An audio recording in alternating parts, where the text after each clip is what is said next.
Hello students, welcome to global online. This is Ankita Sood. आज के session में हम यूजीसी नेट और सेट पेपर 1 के लिए रिसर्च एप्टीट्यूड के टॉप मोस्ट इंपॉर्टेंट क्वेश्चंस लेकर आए हैं।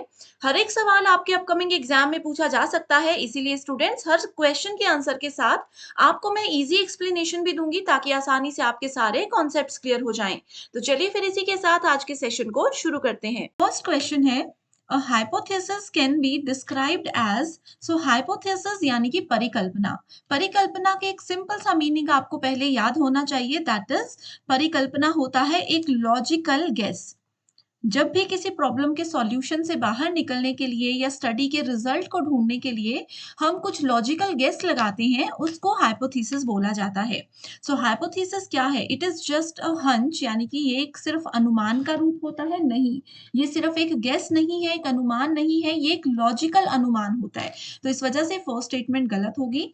अ वाइल्ड गेस, बेतुका अनुमान भी नहीं होगा। A type of statement made by researchers when they are attempting to get funding for their research। तो अगर एक रिसर्चर अपनी रिसर्च के लिए फंडिंग चाहता है तो वो हाइपोथेसिस यूज करते हैं। ये गलत स्टेटमेंट है। मैंने आपको बताया कि आपको सिर्फ एक टर्म याद रखनी है, लॉजिकल गेस। तो करेक्ट आंसर होगा ऑप्शन नंबर 4, दैट इज ये एक प्रिडिक्शन होता है, ये एक भविष्यवाणी होती है of some sort regarding the possible outcome of study. ठीक है, एक गेस होता है हम जहां पर प्रिडिक्शन करते हैं। गेस में भी तो हम सोचते ही है ना कि आगे जाकर के क्या हो सकता है, तो उसी चीज को यहाँ पर प्रिडिक्शन लिखा हुआ है कि जो भी स्टडी हम कर रहे हैं, जो भी रिसर्च हम कर रहे हैं, उसका एक पॉसिबल रिजल्ट क्या हो सकता है। तो करेक्ट आंसर बहुत आसान है, ऑप्शन नंबर 4। आगे बढ़ने से पहले स्टूडेंट्स आपको बताना चाहती हूँ कि पेपर 1 प्रिपरेशन के लिए कंप्लीट कोर्स लेकर आए हैं, जहां पर आपको हम डेली मॉर्निंग और इवनिंग में लाइव क्लासेस देते हैं। इन लाइव क्लासेस के साथ पेपर से पहले आपका पूरा सिलेबस तो कवर होगा ही, साथ ही प्रीवियस ईयर क्वेश्चंस और एक्सपेक्टेड क्वेश्चंस के साथ 2 से 3 बार पेपर से पहले आपके पूरे सिलेबस की रिविजन भी हो जाएगी। इस कंप्लीट कोर्स में आपको एक स्पेशल व्हाट्सएप ग्रुप में भी ऐड किया जाता है, जहां पर अगर आपको कोई भी डाउट्स रहते हैं तो वो आप अपने टीचर्स के साथ डिस्कस कर सकते हो। हर एक क्लास की पीडीएफ भी आपको यहाँ पर मिल जाएगी, जिसके साथ स्टूडेंट्स आपको updated mock test and revision MCQs मिलेंगे। ये रिवीजन एमसीक्यूज आपको यूनिट वाइज अरेंज करके दिए जाते हैं, वो भी विद एक्सप्लेनेशन, ताकि स्टूडेंट्स के कॉन्सेप्ट्स भी आसानी से रिवाइज हो सके। सो न्यू बैच हमारा 12 मई से शुरू हो रहा है, जिसको ज्वाइन करने के लिए नंबर्स पर कॉन्टैक्ट करिए। साथ ही स्टूडेंट्स डेमो क्लासेस देखनी है तो ग्लोबल ऑनलाइन ऐप को डाउनलोड कर लीजिए। स्टोर सेक्शन पर सर्च बार में आपको लिखना है कोर्स का नाम, जो कि है यूजीसी नेट 2025 पेपर 1। कंटेंट पर जाकर देखिए, डेमो क्लासेस आपको मिल जाएंगी।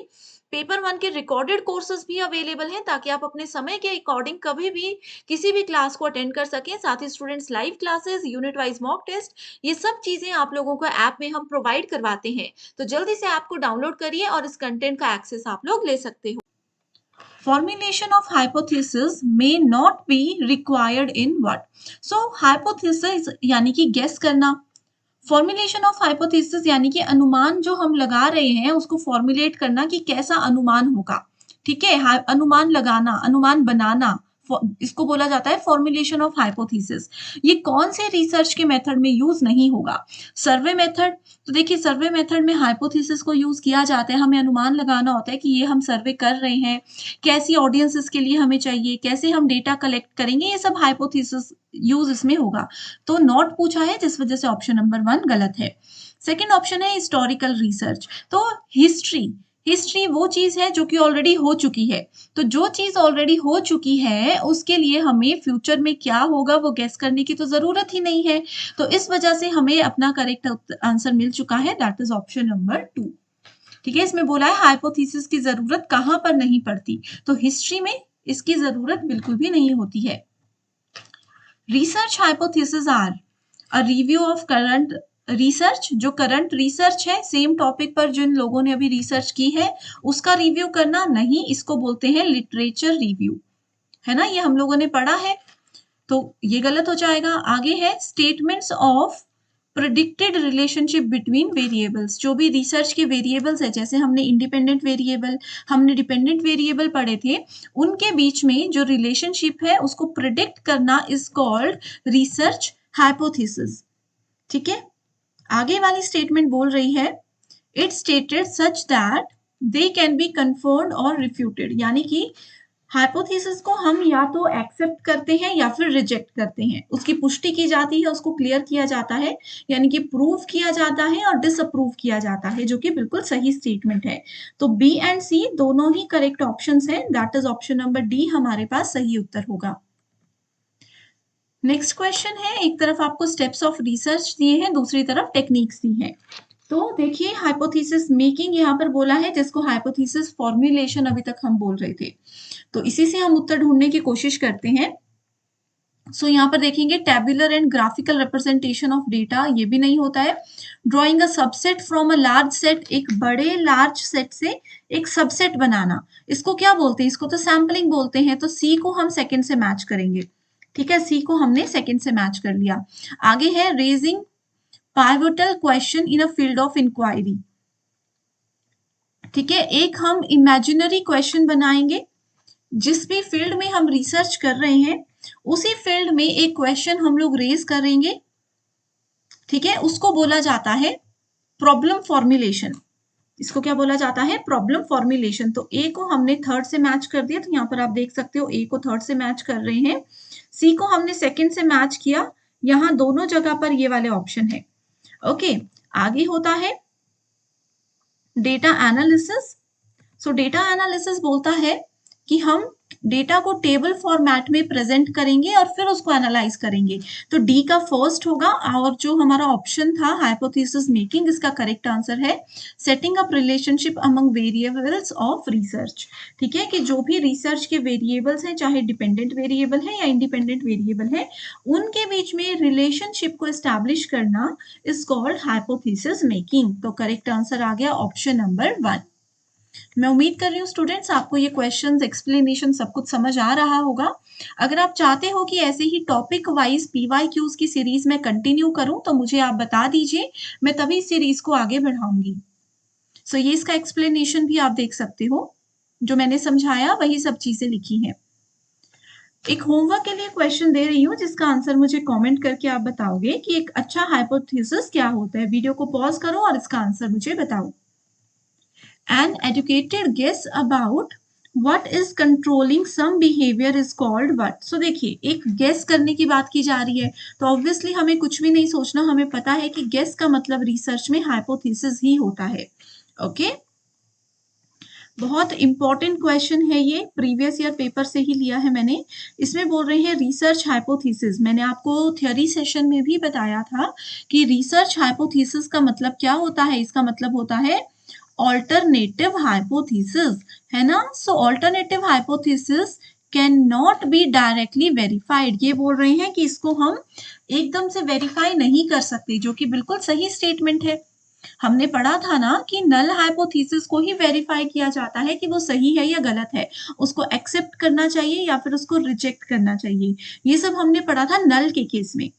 तो ये बोल रहा है कि ऑल्टरनेटिव को हम नहीं कर सकते वेरीफाई, जो कि सही स्टेटमेंट है।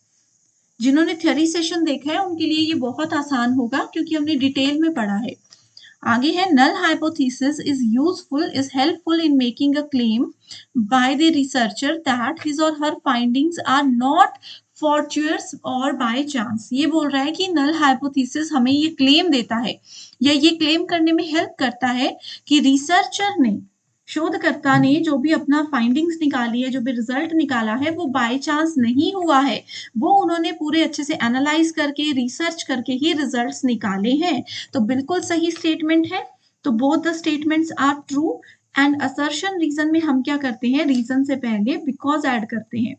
ठीक है, सो इस हिसाब से अगर बिकॉज ऐड करके हम पढ़ेंगे तो हमें पता चल रहा है कि दोनों स्टेटमेंट सही है, और R is also a correct explanation of A. It is best to use the method of working multiple hypothesis. ठीक है, मल्टीपल हाइपोथेसिस को यूज करना के लिए बेस्ट मेथड क्या होता है?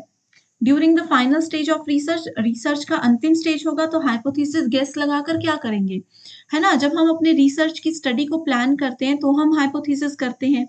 जब रिजल्ट पब्लिश कर रहे हैं, अब रिजल्ट हमारे पास आ गया, तो फिर हम हाइपोथेसिस क्यों लगाएंगे?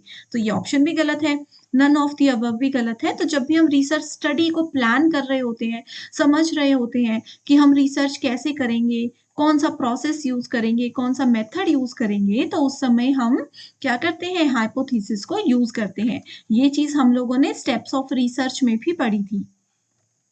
तो करेक्ट आंसर है B. Hypothesis can not be stated in declarative term, null hypothesis and question form terms, general terms, directional terms. So हम hypothesis को general terms में state नहीं कर सकते।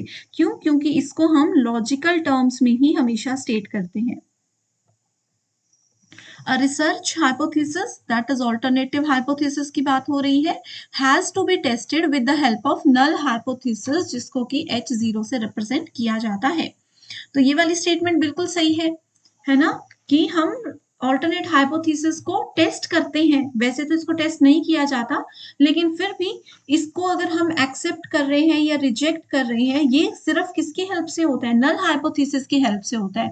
तो फर्स्ट स्टेटमेंट बिल्कुल सही है। Tenability of research hypothesis can not be directly affirmed. Affirmed का मतलब होता है पॉजिटिव एक टर्म है, या अफर्मेटिव, अफर्म्ड, ठीक है। ये बोल रहा है कि इसकी सीधी पुष्टि नहीं की जा सकती, कैन नॉट बी अफर्म, तो ये वाली स्टेटमेंट भी सही है। ओके, तो करेक्ट आंसर है option number 1, that is both the statements are correct and R is the correct explanation of A. ठीक है, टेनेबिलिटी क्या होता है, यही होता है कि इसकी पुष्टि नहीं की जा सकती। ये बोल रहा है कि रिसर्च हाइपोथेसिस यानी कि ऑल्टरनेटिव हाइपोथेसिस की डायरेक्टली हम पुष्टि नहीं कर सकते, जो कि सही है। हमने पढ़ा था कि हम पहले नल हाइपोथेसिस की ही पुष्टि करते हैं, उसको एक्सेप्ट करेंगे या रिजेक्ट करेंगे, फिर ऑल्टरनेट हाइपोथेसिस की बात आती है। ठीक है, सो यहाँ पर देखिए डेफिनेशन भी लिखी है, हाईलाइट करके भी बता दिया है, ताकि आपके जो डाउट्स अगर अभी भी हैं, थ्योरी सेशन में तो मैंने क्लियर किए ही थे, फिर भी अगर कोई डाउट है तो वो भी क्लियर हो जाएंगे। What type of research would be least likely to include a research hypothesis? Hypothesis में कौन सा टाइप का रिसर्च जो है वो सबसे कम इस्तेमाल किया जाता है, इंटरवेंशन, एसोसिएशनल, डिस्क्रिप्शन या फिर नन ऑफ द अबव। तो इसका करेक्ट आंसर है डिस्क्रिप्टिव। डिस्क्रिप्टिव रिसर्च होता है वर्णनात्मक, जिसमें कि सिर्फ रिसर्च का प्रॉब्लम क्या है, रिसर्च को कैसे सॉल्व करेंगे, उसकी सिर्फ डिस्क्रिप्शन होती है, एक्चुअल सॉल्यूशन ये हमें नहीं देता। ये हमने टाइप्स ऑफ रिसर्च में पढ़ा है ना। डिस्क्रिप्टिव यानी कि सिर्फ डिस्क्राइब कर रहा है, और रिसर्च हाइपोथेसिस में हमें सिर्फ डिस्क्रिप्शन से मतलब नहीं होता, हमने वो जो गेस किया होता है उस पे एक्चुअल में हमें काम भी करना होता है, ताकि हम सब सॉल्यूशन तक पहुंच सकें। A null hypothesis is, null hypothesis दिमाग में सबसे पहले ये आना चाहिए कि इसमें नो रिलेशनशिप होता है, ठीक है, कि दो वेरिएबल कभी बराबर नहीं हो सकते। तो यहीं से हमें पता चल गया आंसर क्या है, when there is no difference between the variables और there is no relationship between the variables, then it is called null hypothesis. तो स्टूडेंट्स, ये थे इंपॉर्टेंट क्वेश्चंस जो कि बहुत बार पेपर में आए हैं। एक जो होमवर्क क्वेश्चन अभी मैंने दिया, उसका आंसर आप मुझे ज़रूर कमेंट करके बताते रहिए, ताकि मुझे पता चले कि आपको चीज़ें समझ आ रही हैं या नहीं। एंड फिर इसी के साथ एंड करते हैं सेशन को। Thank you so much and all the very best.